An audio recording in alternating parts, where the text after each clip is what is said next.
அக்லீஸ் 2024ல் தமிழ் டப்புல நெட்ஃப்ளிக்ஸில் இருந்த ஒரு சைஃபை ஆக்ஷன் மூவி எம்சிஜி இந்த படத்தை டைரக்ட் பண்ணியிருக்காங்க. ஜோசியாக்கி கேசரோல மற்றும் பல இந்த படத்தை நடிச்சிருக்காங்க. இந்த படத்துடைய கதையை பார்த்தலாம். இந்த படத்தில் ஒரு அட்வான்ஸ்டு ஒரு உலகத்தை காமிக்கிறாங்க. இந்த உலகத்தில் மனுஷங்க 2 வகையாக பிரிக்கிறாங்க. 16 வயசு இருக்கிறவங்கள ஒரு உலகத்துலையும் 16 வயசு மேலே ஆகிட்டா அவங்கள சர்ஜரிங் பண்ணி இன்னொரு உலகத்துலையும் காமிக்கிறாங்க.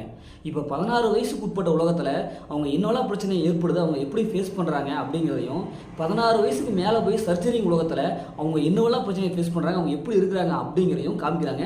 இவங்களோட லைஃப் இறுதியில் என்னவா மாறுது, இறுதியில் என்னாச்சு அப்படிங்கிறதா இந்த படத்துடைய ஆன்லைன். இப்போ இந்த படத்துடைய பாசிட்டிவ் பார்த்தா படத்தோட ஸ்டோரி தான் ஒரு டிஃப்ரெண்டான ஒரு ஸ்டோரியை கொடுத்துருக்காங்க. ஏன்னா இது மாதிரியான ஸ்டோரி நான் வந்ததில்லை. ஏன்னா அந்தளவுக்கு யாருமே யோசிக்காத ஒரு ஸ்டோரியை கொடுத்துருக்காங்க. படத்துடைய ஸ்க்ரீன் பிளே பொறுத்த வரைக்கும் ஃபஸ்ட் ஹாஃப்லேருந்து கடைசி வரைக்கும் இன்ட்ரெஸ்ட்டாக கொண்டு போகிறாங்க. ஏன்னா 16 வருஷத்தில் அவங்க ஒரு வித்தியாசமான ஒரு உலகத்தை நமக்கு கண்முன்னே காமிக்கிறாங்க. விஎஃப்எக்ஸ் காட்சியெல்லாம் செம்மையாக இருக்குது, அல்டிமேட்டாக இருக்குது. ஏன்னா ஒவ்வொரு கேரக்டரும் குறிப்பாக ஹீரோயின் கேரக்டர் 16 வயசுக்கு உட்பட்ட கேரக்டரில் அவங்க எப்படிலாம் இருப்பாங்க அப்படிங்கிற ஒரு வித்தியாசமாக காமிச்சிருக்காங்க. அதையும் அவங்க சர்ஜரிங் பண்ணி 16 வயசுக்கு மேலே அந்த உலகத்தில் போவாங்க. அந்த உலகத்தில் இவங்க வித்தியாசமாக எப்படி இருக்காங்க அப்படிங்கிறதையும் செம்மையாக காமிச்சிருப்பாங்க. படத்தோடைய தமிழ் டபுள் வாய்ஸ் சூப்பராக கொடுத்துருக்காங்க. ஒவ்வொரு கேரக்டர் தங்களை தமிழ் டபுள் வாய்ஸ் கொடுத்துருக்காங்க. படத்தோடைய சினிமோட்டோகிராஃபி கலர்ஃபுல்லாக ஹை குவாலிட்டி விஷயம் அப்படி கொடுத்துருக்காங்க.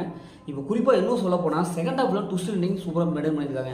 இப்போ இவங்களுடைய உலகத்தை காமிக்கும் போது அடுத்தடுத்து என்ன நடக்கும் அப்படிங்கிறத ரொம்ப சூப்பராகவே காமிச்சிருக்காங்க.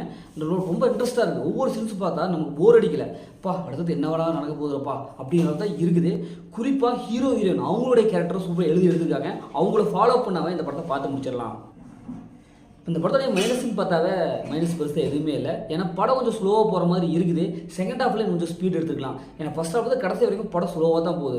ஸ்க்ரீன் பிளே கொஞ்சம் ஸ்பீடு கொடுத்துருக்கலாம். பயங்கரமான அட்வென்ச்சர் டஃப்னு ஹாரர் எலிமெண்ட்ஸ் அப்படி வேணும் அப்படிங்களுக்கு இந்த படம் செட் ஆகாது. இந்த படத்தை ஃபேமிலியாக பார்க்கலாம்னா படத்தில் ஒரு சில கிஸ்ஸிங் சீன்ஸ்லாம் இருக்குது.